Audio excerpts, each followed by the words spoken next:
நண்பா தளபதி ஃபேன்ஸ் எல்லாத்தையுமே வணக்கம். சப்ஸ்கிரைப் பண்ணாதவங்க சப்ஸ்கிரைப் பண்ணிக்கி நண்பா. அதாவது வந்து இந்த திவ்யா சத்யராஜ்னு ஒரு கேரக்டர் இருக்கும் இல்லைங்களா, அதாவது வந்து இந்த அரசியலுக்கு தேர்தல் வேட்பாளர் அறிவிக்கிறதுக்கு முன்னாடி வந்து தளபதி விஜய் வந்து நிறைய விமர்சனம் பண்ணிட்டு இருந்துச்சு. விஜய் அண்ணா நீங்கள் அது பண்ணீங்களா, இது பண்ணீங்களா, என்ன நலத்திட்ட உதவிகள் பண்ணீங்க, உங்களுக்கு என்ன இருக்குது அப்படின்ற மாதிரி வந்து சத்யராஜா இருக்கட்டும், சத்யராஜோட பொண்ணாக இருக்கட்டும் முரட்டு முட்டு வந்து கொடுத்துட்டு இருந்தாங்க. ஏன் அப்படின்னா அவங்களுக்கு வந்து ஒரு சீட் வந்து திமுக கொடுக்கும், அவங்க பெண்ணுக்கு வந்து ஒரே ஒரு சீட்டாச்சும் கொடுக்கும் அப்படின்றத வந்து சத்யராஜம் வந்து முரட்டு மூட்டு கூத்துட்டு இருந்தாரு. தளபதி விஜயமா வந்து எதிர்த்து வந்து பேசிட்டு இருந்தாரு.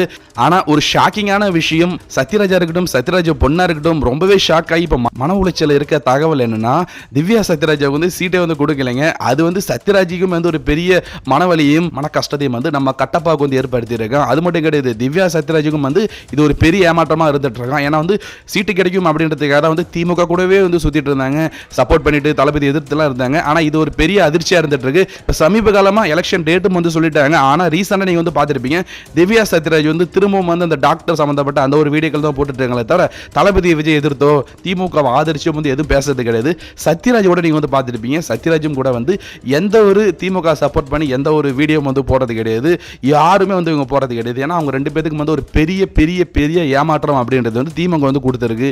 இதுக்கு தான் சொன்னேன், இவங்களாம் வந்து சீட்டுக்காக தான் வந்து தளபதி விஜய் எதிர்க்காங்களே தவிர இவங்களுக்கு வேற எந்த கொள்கையும் கிடையாது. சீட்டு கொடுத்தா போதும் எதிர்ப்பாங்க, சீட்டு கொடுக்கலனா போதும் புகழ்வாங்க. இதுதான் வந்து இவங்களோட வேலையாக இருந்துட்டு இருக்கு அப்படின்ட்டு வந்து சோஷியல் மீடியாவில் வந்து திவ்யா சத்யராஜை போட்டு எல்லாம் வந்து பொழந்துட்டு இருக்காங்க.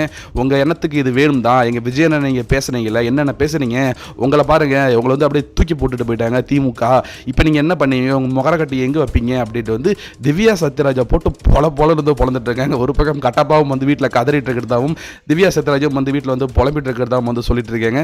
ஸோ இதை பற்றி நீங்கள் என்ன நினைக்கிறீங்கன்றத கமெண்ட்ஸில் சொல்லுங்கள். சப்ஸ்கிரைப் பண்ணாத தளபதி ஃபேன்ஸ் வந்து சப்ஸ்கிரைப் பண்ணிங்க நண்பா. தேங்க்யூ.